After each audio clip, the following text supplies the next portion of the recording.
Kasowitz, Benson versus JPMorgan Chase.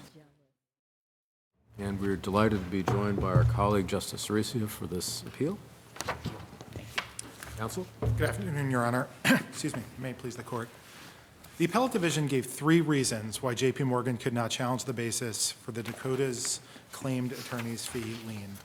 All of them are indefensibly wrong under this Court's precedent and Supreme Court precedent, and this Court should vacate and remand for a decision on the merits. First, the Court held that JPMorgan was precluded because it was in privity with Fletcher as the assignee of his shares in the Dakota. But this Court made entirely clear in Gramatan, consistent with centuries of case law from every court to have addressed the issue, that an assignee is bound only by a judgment entered prior to the assignment. Chase obtained its assignment from Fletcher 7 years before the fee judgment was entered. Can we discuss the nature of that agreement, please? Because he raises questions about the nature of this agreement. So I think, Your Honor, are you asking about the recognition agreement? Yes, correct. So I don't think the recognition agreement has anything to do with the assignment. The recognition agreement is a 3-party agreement between the Dakota, JPMorgan, and Fletcher, and all it does is it acknowledges that there's a lien in place as of the time of the assignment in 2008. Under Gramatan, that has nothing to do with whether JPMorgan is bound as the assignee. But doesn't Chase understand that the Dakota has a superior position on the debts, and it has an inferior position, and that is what this that agreement and the assignment, that is part of that they understand that they are inferior to that. With respect to the lien, any lien that existed at that point in time, Gramatan is entirely Why clear. does it have to already have existed? Because that's my point. I'm not sure I'm reading Gramatan the way you do. Because if you understand that if there is a debt, Dakota has a superior position, that's moving forward. Now, if you want to argue that they didn't have notice of it, I'm happy to hear that, but I'm having a little bit of difficulty with the argument that even though they understand this superior, inferior status, that they had to know already about every single debt that had already been incurred. They do have to know about the debt that's incurred because you take property standing in the shoes of the assignor, and if there's no debt. Yes, but they're not like it's not a pure assignment in that sense, an assignment where Fletcher walks away. Right? Fletcher still has an interest. Right. That so certainly doesn't. they have co-interest. Yeah. So that certainly doesn't matter. And let me make 2 Why points. doesn't that matter? Well, can I address the first part of the question? Of course. I think the recognition agreement only matters with respect to contractual privity and not non-party privity. Why is that? Because there's nothing about the recognition agreement that contravenes or countermands the rule that an assignee only takes, is only bound by pre-assignment estoppel. So Gramatan speaks very explicitly about what matters is the dispute. The dispute giving rise to the liability has to attach before the assignment. It's not simply the existence of some hypothetical lien or even a lien that exists at that point in time. But that makes sense if, again, the assignor is indeed assigning all of their interest. So, that makes complete sense. Your Honor, we cite plenty of case law, including the restatement which this court has adopted, the restatement of judgments on privity, which says that even where you have a shared property interest, so mortgagor, mortgagee, tenant, lessee, it doesn't matter to the question of whether a non-party can be bound under estoppel principles as a matter of non-party preclusion. So even when the interest is something less than a full and complete assignment, it still doesn't matter. But does that involve a situation where you have parties that, by the UCC, the Dakota has a superior status? Absolutely. I don't think it matters at all. Whether you have a mortgage or mortgagee that has a recognized statutory superior interest has nothing to do with whether, as a matter of due process principles, an assignee can be bound by a post-assignment judgment against the assignor. And that is true, again, and we cite all of these, the treatises and also the case law in our reply brief. That is true regardless of the nature of the property interest. Even if there's a shared interest, even if they are contemporaneous holders of the same property with respect to the security interest, the same due process principles apply with respect to non-party privity. So as I noted— Could you address whether or not Chase had notice of the Fletcher action? So I think Chase was aware of the Fletcher action. The Fletcher action was filed in 2011, I believe, and then the proceedings with respect to the fee claim were in 2015. What it didn't have notice of until the fee judgment was entered, and recall that the Article 52 proceedings were already going on as of 2015, it had no notice that the Dakota was going to use this fee judgment to prime the lien in the Article 52 proceedings. There was one email where counsel for the Dakota sent as a courtesy, upon request from Chase's notice, copy of papers asking for entry of the fee judgment, but that said nothing about the fact that they were going to attempt to use that fee judgment to enter to essentially prime the lien in the Article 52 proceedings. And in any event, it doesn't matter. I mean, Taylor versus Sturgill is quite clear that mere notice of other proceedings is not a sufficient basis to bind a non-party through preclusion principles. It does seem that the actual merits issue has been addressed by more than one judge. Why is it you're not actually seeking more than one bite at this apple? We're entitled to unencumbered appellate review of that question, and we've never gotten it. We didn't get. You think on the motion to vacate and to intervene, that somehow that is encumbered? You won't be able to get to the merits, Precisely. even though the judge did? Precisely. I mean, Why is that? Because there's nothing obligating the appellate division in that second appeal from not deciding. The intervention and motion to vacate were denied in their entirety. After going through the merits?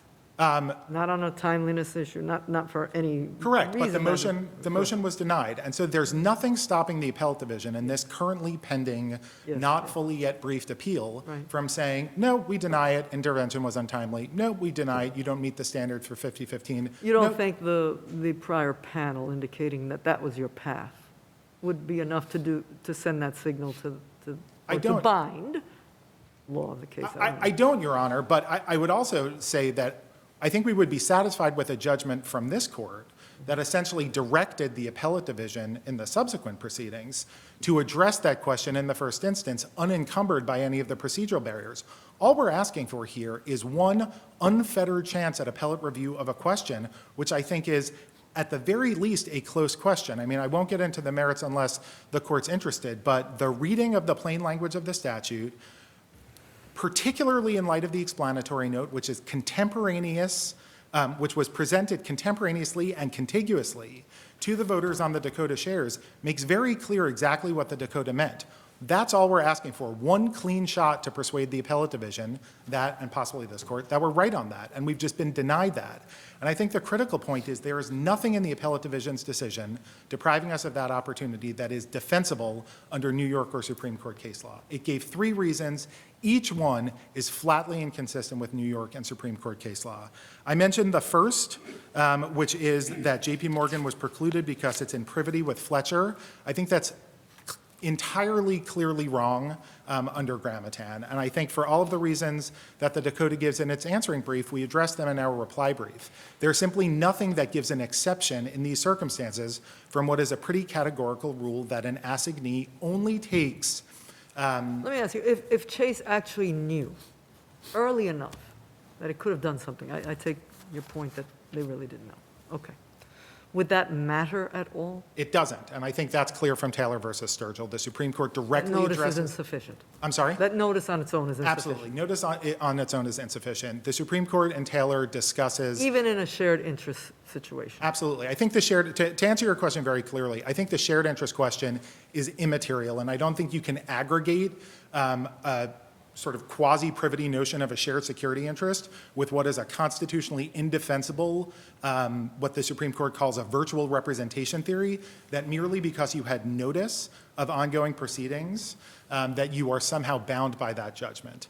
And the Supreme Court discusses the due process principles behind that in Sturgill. It discusses the Supreme Court's prior decision in the Alabama case, which is a state Supreme Court case. And it makes clear that that's insufficient to bind a non-party. I take it there's nothing in the record that indicates that when Chase and Fletcher entered their agreement, that Chase required that Fletcher advise them of any kind of action that might incur a debt that they would have to pay off to Dakota. I don't know the answer to that question. The security interest that JPMorgan obtained from Fletcher was in 2008.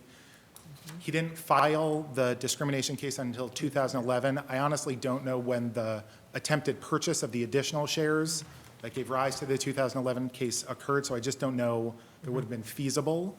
And to the extent you're asking whether there's some evergreen notice provision, I'm not aware of one. I also don't think it would matter. I think the Dakota actually acknowledges in their answering papers that there is no legal requirement that JPMorgan had to intervene in the prior proceedings. They say that JPMorgan could have intervened if it wanted to, but there's no legal requirement that JPMorgan was obligated to intervene, which I think brings us to the second basis for the appellate division's decision, which is it held that JPMorgan was required to intervene in the underlying case in order to protect it from some application of preclusion principles as a non-party. But the Dakota concedes in its brief that I don't there's... know that I read that it said required, other than noting that you could have. That doesn't necessarily mean that, I get your point. It's a compelling point that doesn't mean you had to. Let me ask you this. Were you, is there a joinder issue? Should you have been joined in that action? Are you a necessary part? Yeah, I want to get to your reading of the appellate division's decision, but to answer your question, we could have been joined, and certainly if the Dakota wanted to secure its rights in this asserted superior loan as to JPMorgan Chase, it could have joined us under 1010. There was nothing stopping them from doing that, and that would have been a much cleaner way to ensure that JPMorgan was bound by the same judgment. But to get this judgment against Fletcher and then to wield it in parallel proceedings against JPMorgan and assert that JPMorgan cannot, in those proceedings, challenge the basis for that judgment, I think is wrong. So certainly there were tools at the Dakota's disposal if they wanted to make sure that the judgment they were obtaining would bind JPMorgan as the assignee of Fletcher. On that front and the three-way agreement, do you think due process would preclude an assignor and an assignee from agreeing that each would be bound in the future? I don't see anything along those lines in the three-way agreement. Maybe Yeah. your adversary has a different view, but under basic freedom of contract principles, could you agree to contract around what you articulate as the due process rule? It's an interesting question. I don't know why you couldn't. Certainly, well, So if Dakota wanted to, you were just offering one route, which was joinder, right? I think that Dakota could have brought Chase in. I assume also if there was an interest in binding Chase going forward, that could have been agreed to in the three-way agreement, and due process wouldn't preclude that. yeah, I can't think of any reason why it wouldn't, but obviously that agreement was signed against common law principles of preclusion and estoppel, which are then backstopped by due process principles. So it's hard for me standing here to think of a reason why the parties couldn't have contracted to that, but that's certainly not what they did. I also realized that I didn't ask for rebuttal time, so if I could belatedly or... How much would you like to reserve? 4 minutes, if it's okay with the If you court. haven't used that yet, we can allow that. Thank you. And so third, the appellate division held that Chase in the Article 52 proceeding seeks to destroy the underlying judgment. Chase seeks no such thing. The Dakota is free to wield that judgment against Fletcher however it wants. The only question is whether JPMorgan is bound in these Article 52 proceedings by a judgment that was essentially obtained as a default with no real adversity between the Dakota and Fletcher, and whether it's precluded from challenging that in a proceeding where the Dakota is trying to wield that lien to subordinate JPMorgan's interest in the property. And I think I'm happy to answer any questions about mootness, but I think there's no real question that this appeal is not moot. I think for the reasons I was going back and forth with you, Judge Rivera, there's an obvious encumbrance to our appellate rights currently pending. It's clear from the first appellate division decision that they viewed these insupportable procedural barriers as precluding plenary review of the merits question. And right now, what we are confronting in the appellate division is the very real probability that we will never get a decision on the merits because there are multiple procedural vehicles available to them to avoid ruling on the merits at all. Thank you. Thank you, Your Honor.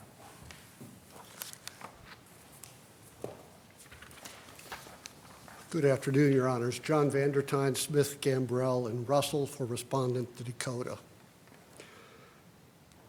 And I'm puzzled by one thing, I guess. My adversary talks about the collateral estoppel issues and wanting one clean shot. They've had one clean shot. Indeed, they've had two clean shots. The order that's on appeal here is the order of Justice Lubell in the Supreme Court, which, after lengthy proceedings, found on the merits in favor of the Dakota without applying any collateral estoppel or preclusion barrier to the proofs or the claims of Chase at the trial court in this case. There were pleadings. They had notice before the pleadings were even filed of the specific nature of the Dakota's claim, contrary to what my colleague stated. If you look at the record, Well, counsel, even if Supreme Court decided the issue on the merits, and I agree with you that it sure looks like they decide, Justice Lubell decided the issue on the merits, does that guarantee Chase merits appellate review? I mean, because what I hear him to say, his last statement before he sat down, is there are too many non-merits-based off-ramps that the appellate division could take to resolve this appeal against them. And what he wants is not just a clean shot, he wants a clean shot at merits-based appellate review. and he had a clean shot at merits-based appellate review already in the first department. How did that happen? The appeal in the first department was the appeal of Justice Lubell's decision, which was on the merits, not a collateral estoppel decision, not a preclusion decision, but a decision on the merits of all of the attacks that Chase chose to make against our claim. I thought the panel was very clear that it said you can't attempt to unwind that judgment by challenging the, whatever it is, paragraph 15 or 16, whatever it is. In this action, you have a different path that's available to you, and you had a path in the past that was available to you that you didn't take. So I didn't read that there is one merits part of the decision. You're correct in that way, but not about this issue, not about this challenge. All of the merits issues were briefed in the appellate division. Yeah. If you look at the briefs that are included in the record here, Well, no doubt, but the question is And- whether or not they actually ruled on the merits, and that, I They don't af- think you can read the AD that way. they affirmed the order of Justice Lubell that was on the merits. They didn't modify it. They didn't reverse it. They But then didn't- why would they say you can go seek to vacate? Why would they say that? I think they threw my adversary a bone there.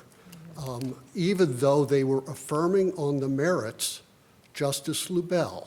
If this court were to disagree with the First Department in terms of its holding or its reasoning with respect to 5015, and decided that the First Department was wrong on that, it would still need to affirm Justice Lubell's decision and order, which is what's on appeal here. Well, why couldn't we reverse that if you're right? That is, if you're saying in this appeal, what we have is Supreme Court decision, Justice Lubell on the merits being the interpretation of the Dakota's agreement, right?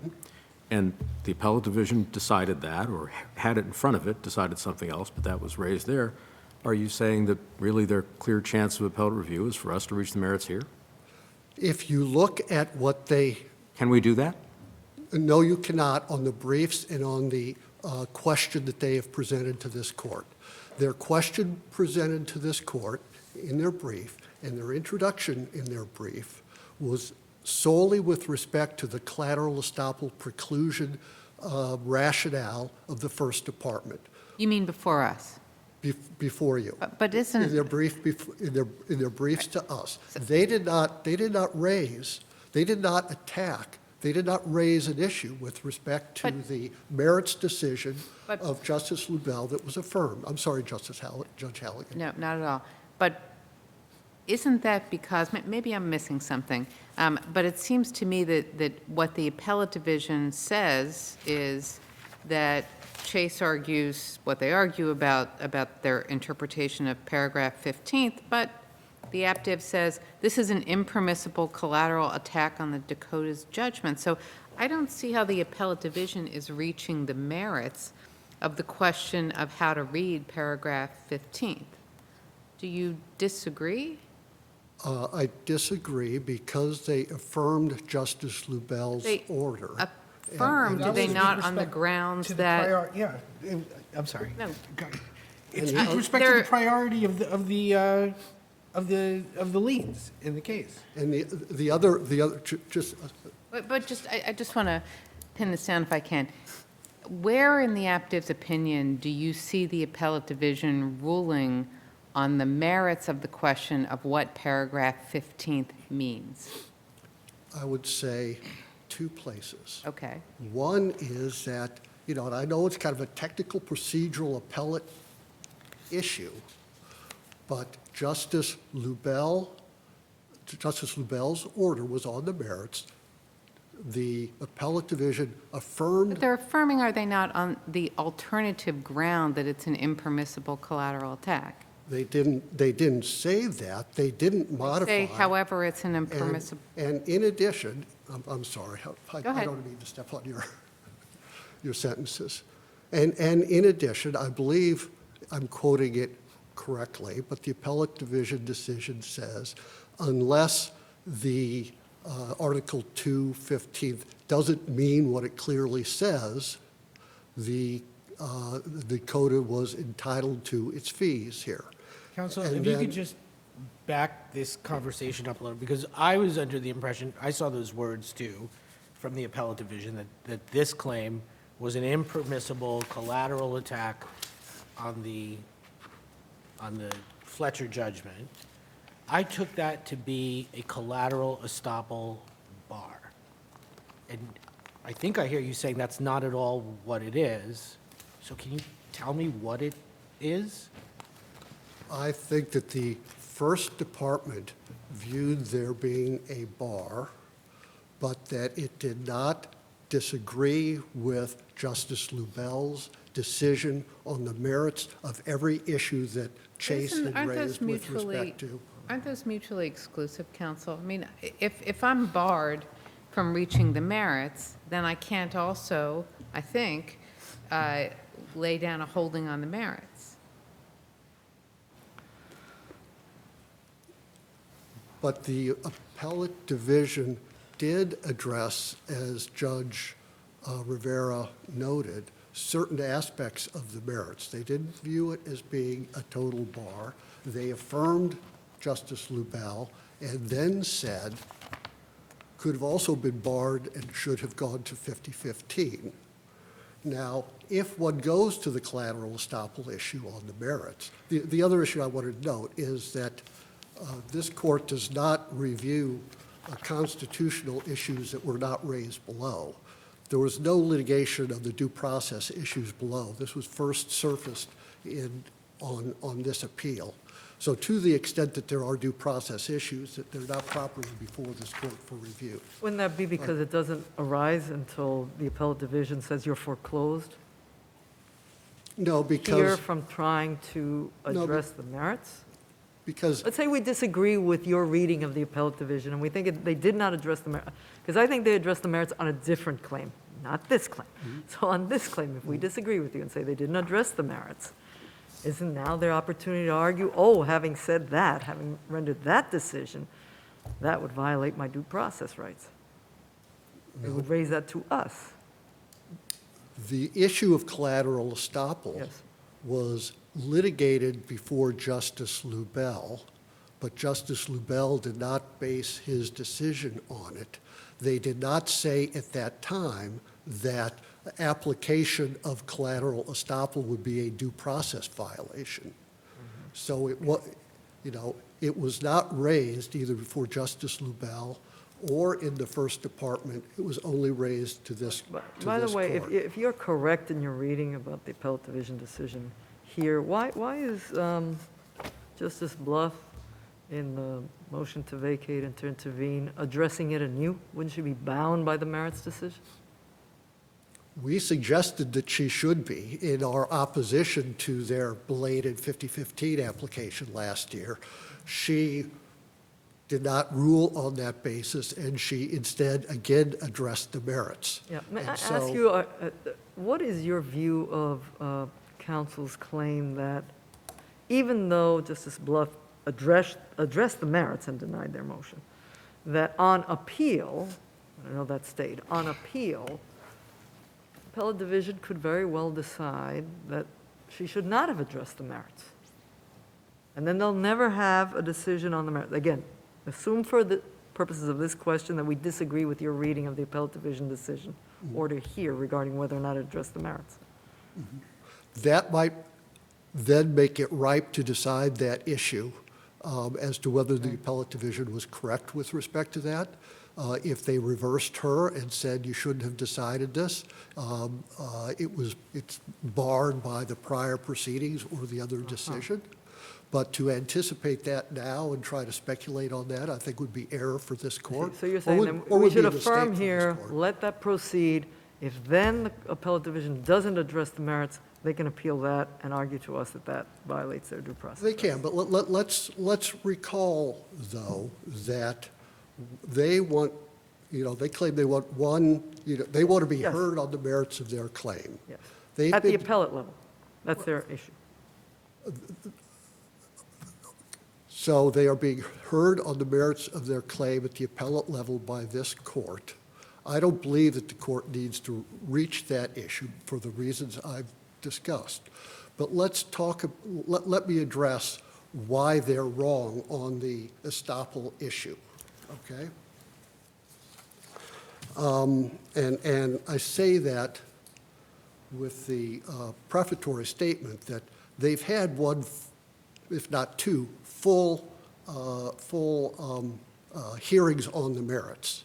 I mean, in this proceeding below, there were pleadings, there was extensive discovery, there was substantive motion practice, and there was a decision in the Dakota's favor, which should be affirmed. On appeal, they're wrong with respect to the estoppel issue as well, I believe. And with apologies to the professor, I'm going to get a little academic, and let's talk a minute about what this court's prior decisions with respect to preclusion and estoppel have said. And on that, I'm going to call the court's attention to the Gilbert and Barbieri case, the Grammaton case that they cite, and the Biondi case. The purposes and limits and the principles of preclusion or estoppel, this court has said previously, is based on general notions of fairness with few immutable rules. And when collateral estoppel is an issue, the question as to whether a party had a full and fair opportunity to litigate a prior determination involves a practical inquiry into the realities of litigation. That's this court in the Gilbert case. And in the Grammaton case, which they rely on, they said that estoppel must be limited to ensure that a party is not precluded from obtaining at least one full hearing on his or her claim, which they've had here. They've had two. They want a third one. And the Biondi case likewise said, it is not fair to permit a party to relitigate an issue which has previously been decided against him in a proceeding in which he had a fair opportunity to fully litigate the point. They've had the full, fair opportunity. Now, Judge Rivera, you were asking about some of the factual issues that relate to the estoppel here. And those factual issues distinguish this case from the cases that they rely Well, on. actually, if you would, because I don't know how much more time you have, but I assume the white light is going to go on soon. If you could address this question of the agreement and Yes. how that affects, if It it's does all affect the it. appointment. It does or- affect it. You heard my line of questioning initially to counsel. I'd like to see what your view is on this. It does affect it, because in that agreement, which was between the two creditors, Chase and the Dakota, with respect to the asset owned by Fletcher, they agreed as to the priority. They recognized that the Dakota got paid first out of the proceeds of any sale or from the apartment if there was a dispute. Dakota had the prior lien. The other facts that bear on this and that are distinguishing factors. But his point is that's different from a situation where when there's an assignment, you know what the debt is, as opposed to the debt being something that is incurred post the assignment. Could you address that? Yes, but you know at that time, if, What's the at that time? I'm sorry. at the time the agreement was made in 2008 here, you Okay. know you're agreeing to a priority of debt that may include such things as attorney's fees or other obligations that arise under the proprietary lease or the bylaws in the future. You know that you're agreeing But to. that's the underlying question here, is whether they do arise under the proprietary lease or not. And the question is whether you can bind the bank to that without their participation. Well, you've identified two questions. One is, do they arise under the lease? And every judge that has looked at it below has said, yes, And yes, what it they- And does. what they want is, as I understand counsel, a clean appellate review of that question. And that appellate review took place at the First Department affirmed. In this case, you say, and it that is could be- have been reviewed here had they asked us to review it, and they didn't. and That's it- your position. Yes, and it is before this court now. And it is before, you know. Well, except you say it's before this court now, except because they didn't brief it, it's actually not before the court. Well, I would say that because they didn't brief it, it's not before this court. They waived it. Right. It was their That's- choice. I understand. But That's your if- position. But if I'm incorrect on that, and it is before this court gives them a clean appellate review of it. The other factors that enter into that analysis, Judge Rivera, are that that Chase was on clear notice of the underlying Fletcher action and the claims as to fees that the Dakota was making in it, and the Dakota's claims that its fee claim was superior to the Chase mortgage lien under the lease. How did they know that? On August 27th, 2015, which was a month after this proceeding was commenced. So are you arguing that they had they were required to intervene if they wanted to have a say? If they wanted to have a say, they had two routes. They could have intervened at that time, or they could have taken advantage of this legislative, opening created by CPLR 5015. But why is the knowledge of the priority in the agreement any different from the knowledge of the general rule that first to judgment recovers first? I'm sorry, Judge, I didn't. Why is their knowledge of the contractual priority in the recognition agreement different from anybody's knowledge that first to judgment recovers first? I mean, you seem to be imposing, the rule I think you want is that to protect your rights, you need to intervene, rather than to bind a third party, you need to get that third party joined. You need to intervene, or if you see that there has been a judgment or an order in that action that adversely affects your interests, you can move within a year, pursuant to 5015, to have that judgment modified or Right, vacated. so you would like a general rule that seems to me to be different from Gramerton. It would be different from Gramerton because the circumstances are different. Yeah, but that's what I'm trying to And get at. again, I don't understand why the priority, whether the priority is set up contractually among the parties, or the priority is one that simply operates by normal operation of law, first to judgment, you recover first, why that circumstance is different. the circumstance is different. And again, I hark back to this court's prior discussion of the need to attune estoppel and preclusion issues without regard to a fixed rule and taking into consideration fairness and the practicalities of the litigation. And in this case is different than Gramerton. Gramerton correctly decided, okay? Party there had no notice. There was no three-party agreement. In this case, at the outset of this litigation, they had knowledge of the details of the Dakota's claim, and that they claimed priority. So is your point because of this agreement? Because of the Because of the agreement, and otherwise without the agreement, they wouldn't have this, but because of the agreement, there is a duty and obligation on them to protect their interests by doing one of the two things you have identified, intervening or waiting for the judgment, because maybe it'll all work out, and filing a 50-15 motion to vacate. I would say because of the agreement and because they were on notice of the fee application. Yeah. He concedes, I sent Chase's counsel was following the Fletcher action. He emailed me, the emails are in the record. He emailed me and said, what's your motion about here? And I emailed back and said, it's our fee application. You want a copy? Here's a copy. Let me know if you have Why any isn't questions. he right, and why isn't, as the chief judge suggests, there was the option to join? Why not just join them? If again. I mean, you're in this email back and forth, why not just join them? The practicalities of the litigation at that point. Okay. If I move to join them, I've got joinder motion practice. If I'm successful and they're joined, they're going to say, let's go back. I didn't have any of the discovery.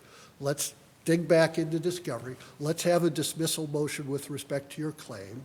Well, in hindsight, you probably had more motion practice and other litigation. You have an appeal now. I've been involved in this case since 2011, Judge. There's a lot of things I might do in hindsight. Yep. But It may my go even point longer. is, my point, though, to continue my answer to Judge Rivera, Yes, is that there was the three-party agreement, there was the notice of the details and the nature and the priority of the Dakota's claim that was given to Chase's counsel, both before the fee motion was heard or decided. I gave them notice in June. They had been following it. They got a copy of the papers in June. It got argued in October, I believe, and decided in December. They had ample opportunity if they felt they had an interest, and apparently they think they've got an interest. We've been litigating it for the last 9 years. They had ample opportunity at that time to make an application under 5015 or to move to intervene. I don't say they had to move to intervene, but if they thought they had an interest that was being affected, they had the obligation to do one of those two things, where they were on notice of the details of it, where they had a prior agreement as to the relative priorities that distinguishes this case from Gramerton, where there was no notice, where it was, as Judge Rivera pointed out, a clean assignment, if you will, whereas opposed in this case, where Fletcher and Chase had a continuing joint interest in this asset, the shares, and Fletcher had an interest parallel to Chase's to defend against the fee claim because it was going to be a judgment against him and against his asset. So there was Well, that maybe isn't entirely clear because he probably wasn't able to pay the judgment, right? So he didn't much care. The sale of the apartment was going to result in less than what was owed to the two in combination. So I'm not sure he had the same interest. Fletcher, it's not in the record. Right. Fletcher was, at least at one point, a wealthy guy, At one point. okay? Chase was chasing a lot of his other assets as well. He had a castle up in Connecticut. He, had a bunch of stuff. Yeah. So I don't think that really is, Fair enough. a matter of relevance to the decision in this case. And so what we're faced with here is the rule that they want to apply here. It's simple, it's easy to apply, pre-assignment, a post-assignment judgment, we're done, okay? But I don't think that is consistent with this court's preclusion and estoppel analysis, which says that one has to be fair. And what's fair here? Is it fair that, the Dakota has had no repose in its judgment that it obtained in 2017 Let me for ask you this on the intervening fairness. 7 Let years? me ask you this on the fairness, and your red light is off, so I assume this may be the end of this. If we disagree with you on the appellate division's decision here, that it did not reach, right, we don't agree with you about having reached the merits. We don't think it's reached the merits.